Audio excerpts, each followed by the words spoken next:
سب سے زیادہ اہم آرڈر کس کا دیا ہے قرآن میں؟ نماز کا. پھر ہم پوچھیں اللہ اگر میں چھوڑ دوں کوئی بات نہیں، اللہ غفور رحیم ہے. نہیں بھائی، غلط. غفور رحیم کو غلط جگہ فٹ کر رہے ہو. قرآن شروع یہاں سے ہوتا ہے، الذین یؤمنون بالغیب ویقیمون الصلاۃ. ایمان کی پہلی علامت غیب پر ایمان، وہ غیب جس کے برحق ہونے پر دلیل قائم ہے قرآن و سنت کی. اور اس کے بعد ایمان لانے کے بعد سب سے پہلا کام کیا کرتے ہیں؟ نماز پڑھتے نہیں ہیں، قائم کرتے ہیں. پڑھنے کا تو ذکر ہے ہی نہیں. قائم کا مطلب جماعت سے پورے خشوع و خضوع کے ساتھ، ٹرخانے والا کام نہیں. جو پڑھنے والے وہ بھی ہر آدمی اخپل طریقے سے پڑھ رہا ہے. اخپل طریقہ ہے ہر آدمی کا. میں کوئی ادھر پڑھ رہا ہے، کوئی ادھر پڑھ رہا ہے. مسجد کی جماعت ہے بھائی. یہ مسجد کس سلسلے میں بنی ہے؟ فجر کی نماز میں آپ دیکھ لو کتنے نمازی ہوتے ہیں. ابھی جمعے میں جتنے نمازی ہیں، فجر میں بھی اصولی طور پر اتنے ہی ہونے چاہیے نا. لیکن آپ ان سب نماز سے پوچھو اللہ بہت غفور اور رحیم ہے، تو بھائی اللہ نے پھر فجر فرض کیوں کی ہے؟ اللہ نفل. دیکھو اشراق کی نماز اگر ساری دنیا نہ پڑھے کوئی عذاب آئے گا؟ کیونکہ اللہ نے ہی اس کو فرض نہیں کیا نا. کیا خیال ہے؟ اللہ نے ہی فرض نہیں کیا.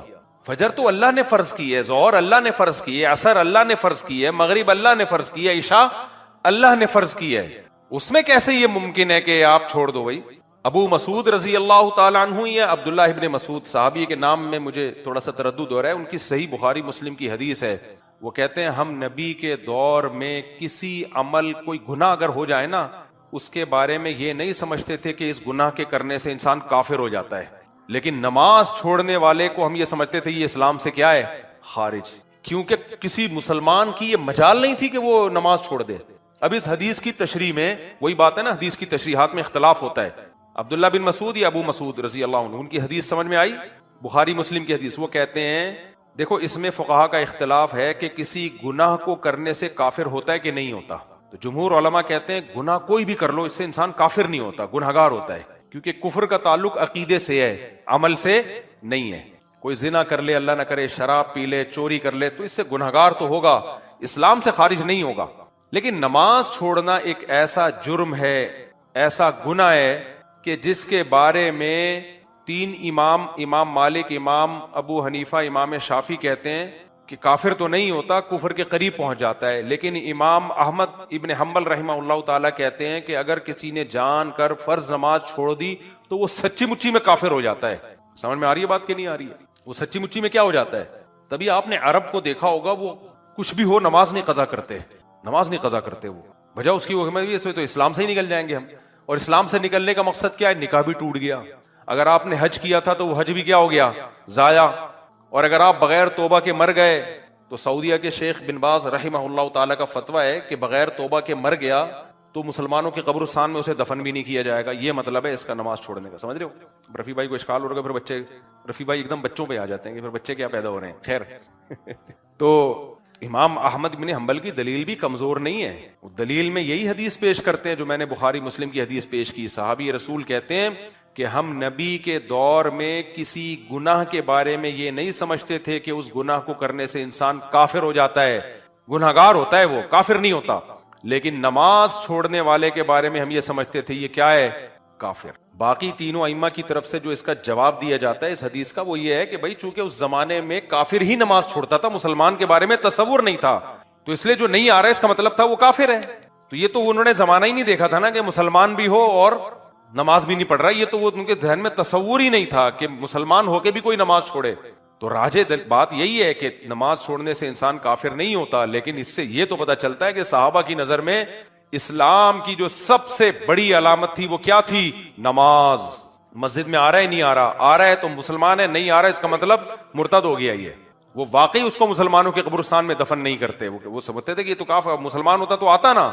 لیکن آپ سارے بے نمازیوں سے پوچھو، کہتے ہیں اللہ بہت غفور رحیم ہے، اللہ معاف کرنے والا ہے، اللہ مغفرت کر دے گا. اس کا مطلب یہ تو اللہ کا ایک طرح سے معاذ اللہ کے حکام کا مذاق اڑانا ہو گیا. کیا خیال ہے؟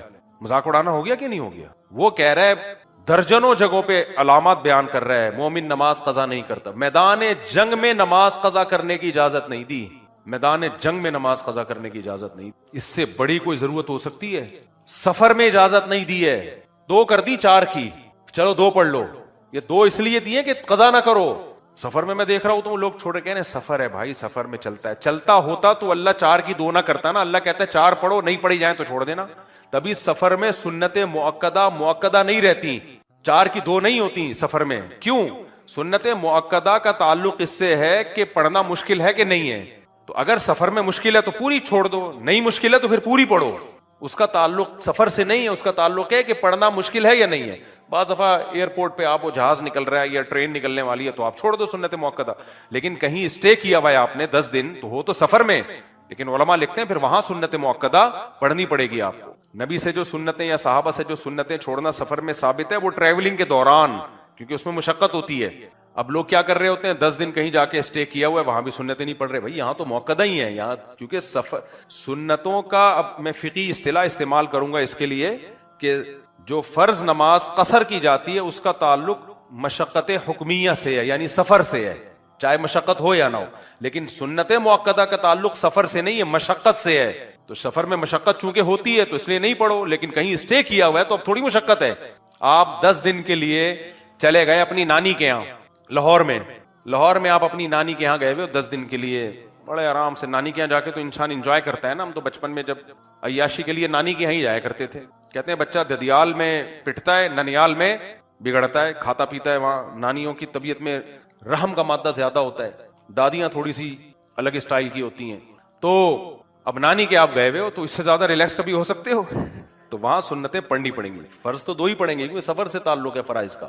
سنت مؤکدہ کا اس سے تعلق نہیں ہے کہ سفر ہے یا حضر، اس کا اس سے تعلق ہے کہ آپ کے لیے پڑھنا آسان ہے تو پڑھ لو، مشکل ہے تو چھوڑ دو۔ تبھی اللہ نے سنتیں 4 کی 2 نہیں کی ہیں، اس لیے کہ اس کو پوری سنتیں چھوڑنے کی آپ کو اجازت دی ہے، فرض کو چونکہ چھوڑنے کی اجازت نہیں ہے اس لیے اللہ نے 4 کی 2 کر دی ہیں کہ یہ میں نے خود تمہیں سہولت دے دی ہے تاکہ چھوڑنے کا عذر نہ رہے۔ اور سنتیں جو 4 تھی وہ 4 ہی ہیں کیونکہ چھوڑنے کا عذر ہے تمہارے پاس، اگر مشقت ہے تو چھوڑ سکتے ہو اس کو۔